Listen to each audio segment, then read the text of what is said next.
सभे जुटल में भगत सेवकैया होता है राजा। क्या बात तो पूजैया होता है राजा कि सब भक्ति में देखो पागल बा तो माइके लागल बावे निमिया पर झुलुआ बोलो हवा झुरु झुरु लागे तो माइके लागल बावे निमिया पर झुलुआ बोलो में हवा झुरु झुरु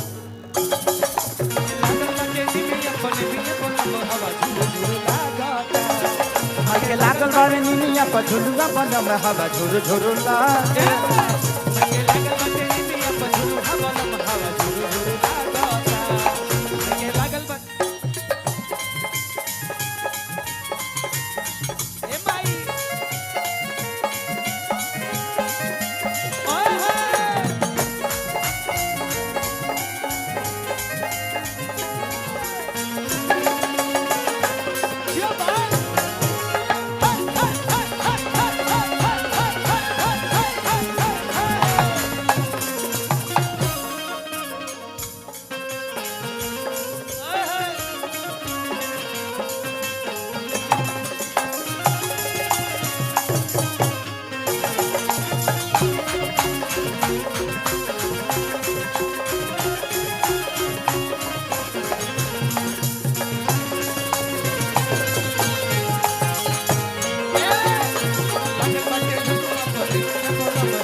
कि माई से बाटे हमरा बेटा के नाता अरे झूमे नहीं हटी झूमाता कहलकाता कि माई से बाटे हमरा बेटा के नाता झूमे नहीं हटी यार झूमे कहलकाता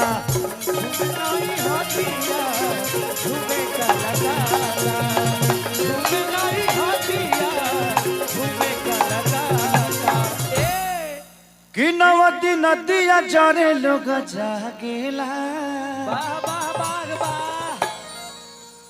तो माइके लागल बानी मिया पर अरे झुलुआ बोलो हवा झुरु झुरु लागे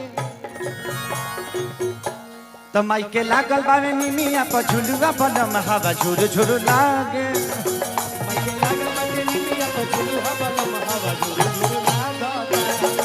के लागल बावे निमिया पर झुलुआ बोलो में हवा झुरु झुरु लागे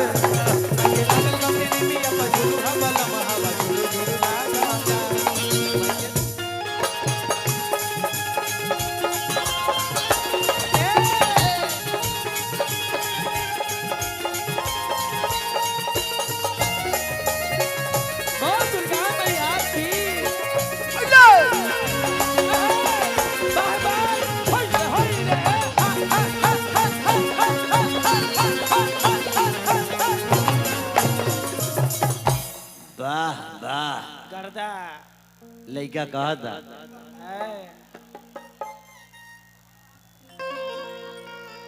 कि कतना ले कही मैया हई सुकवारी आ कृष्णा बेदरदी संगे अइले खेसारी कि कतना ले कही मैया हई सुकवारी कृष्णा बेदरती संगे अइले खेसारी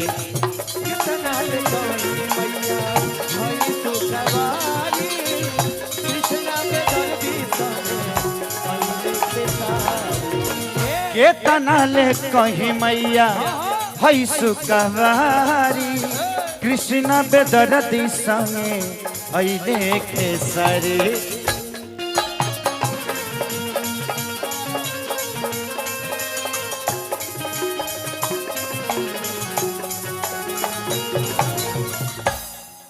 कि देख भक्ति से मन न भागेला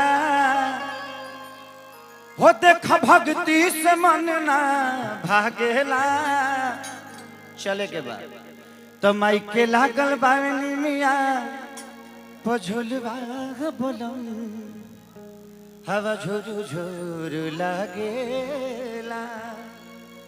तो माई के लागल बावनी मिया पझुलवा बोलम हवा बाटे निमिया पझुलुहा बलम हवा झुरु झुरु लागेला। माइके लागल बाटे निमिया पझुलुहा बलम हवा झुरु झुरु लागे। माइके लागल बाटे निमिया पझुलुहा बलम हवा झुरु झुरु लागे।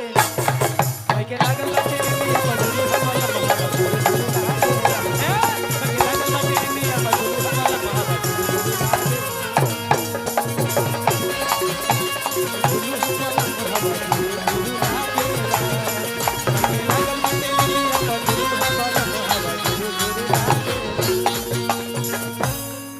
बोली संजय दरबार की।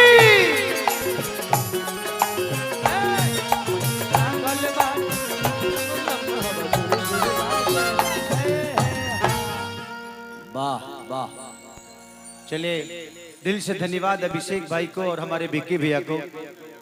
अच्छा, और माननीय मंत्री साहब जी भी हैं यहाँ पे, और बहुत नाम सुना था मैं पार्थो दादा का, लेकिन आज पार्थो दादा से मिलके भी बड़ा प्यार मिला, एक बड़े भाई छोटे भाई वाला प्यार मिला, तो दिल से थैंक यू।